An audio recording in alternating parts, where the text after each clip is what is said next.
about those things you've spoken about, the graciousness, the hospitality, the kindness, before they commented on it from afar? Because I think it's an experience which, once you've had, changes your perception. I strongly agree with that. And I've taken a lot of abuse in my country for saying things like that out loud. I'm, for whatever it's worth, a pretty fervent Christian, and I feel completely comfortable here in the seat of Islam. Not because, right? I mean, and why is that? So Tucker Carlson is in Saudi Arabia. He's speaking at a conference called the Real Estate Future Conference or something like that, sponsored by the Saudi government. And sitting there on stage in Saudi Arabia, he made some comments about how comfortable he feels being a Christian visiting Saudi Arabia. Let's have a look at what Tucker had to say here. Not just a client of some other country. So it's good. Wouldn't it be wonderful if people had some ideas about those things you've spoken about, the graciousness, the hospitality, the kindness, before they commented on it from afar? Because I think it's an experience which, once you've had, changes your perception. I strongly agree with that. And I've taken a lot of abuse in my country for saying things like that out loud. I'm, for whatever it's worth, a pretty fervent Christian, and I feel completely comfortable here in the seat of Islam. Not because, right? I mean, and why is that? And just saying that is a threat somehow to some people who are propagandists and liars. And but it's true, so I'm going to say it.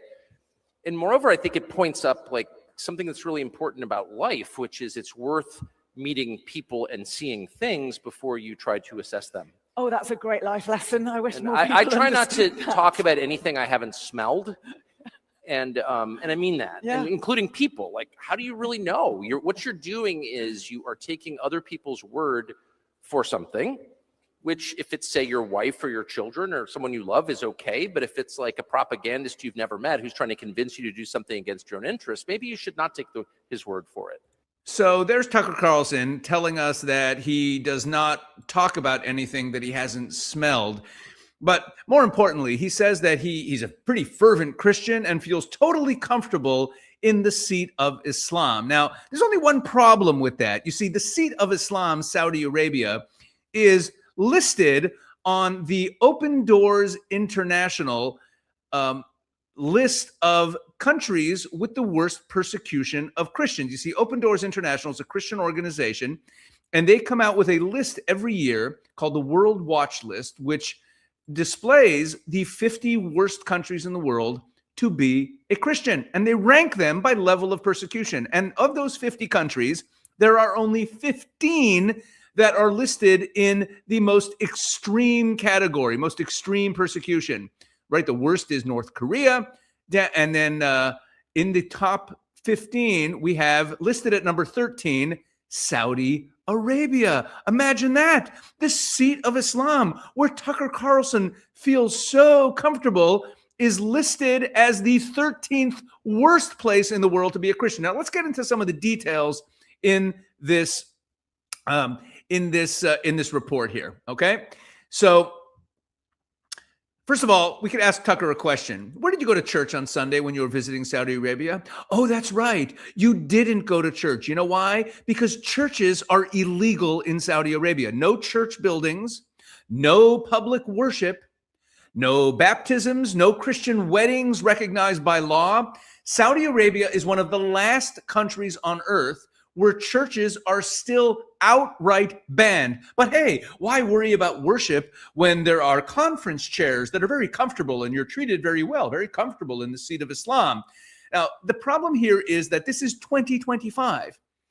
And in 2025, well, this is 2026, sorry.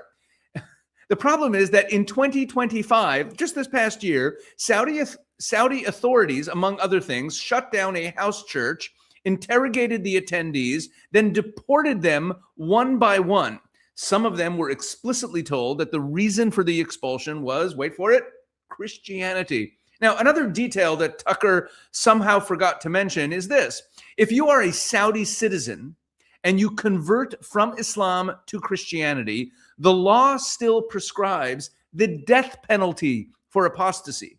Now, they don't carry it out all that often, but the threat alone does the job. You see, Tucker, you felt safe because you're not a Saudi Christian. Saudi Christians, especially converts, cannot live openly as Christian. They cannot talk about their faith. They cannot share it with their coworkers. They can't even tell their families. They live as secret believers under surveillance if found out, because they can be subject to beatings, imprisonment, or worse. But again, Tucker Carlson didn't notice any of this because, he felt so comfortable. Funny how that works. Now let's talk about Christian women in Saudi Arabia, will we? Female converts, meaning if a Muslim woman converts to Christianity, she will be forced to marry a Muslim man. She could be placed under house arrest. She will lose custody of her children. That's right. Christian parents, if they're found out and they have children, their children will be taken away from them in Saudi Arabia. Saudi women who convert to Christianity are subject to physical and sexual violence. And there's honor killings. They're often killed by their own family members. Thousands of Christian migrant worker women working as domestic servants are abused under the kafala system, which is a type of slavery with virtually no legal protection. But yes, Tucker, please tell us more about how comfortable you felt at the real estate conference. Christian parents in Saudi Arabia, let me say this again. They're not allowed to raise their own children as Christians. The kids are forced into Islamic instruction. Christian marriages aren't recognized. Christian testimony is not paid attention to in court. Now, here's the part where people say, yeah, but Saudi Arabia is changing. It's reforming.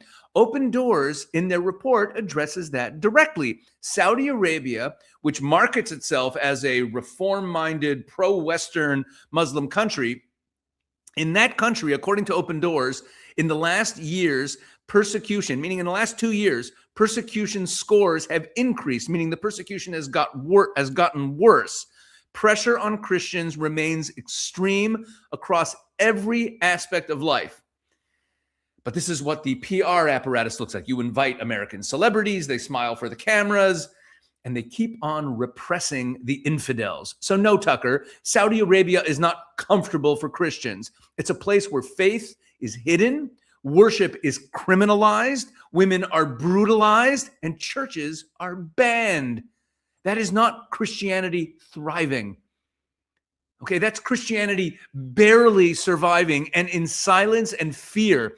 And Christians deserve better than being erased by some talking head like yourself for the sake of a talking point for whoever is paying your bills. So no, Tucker Carlson, Saudi Arabia is not a comfortable place for Christians.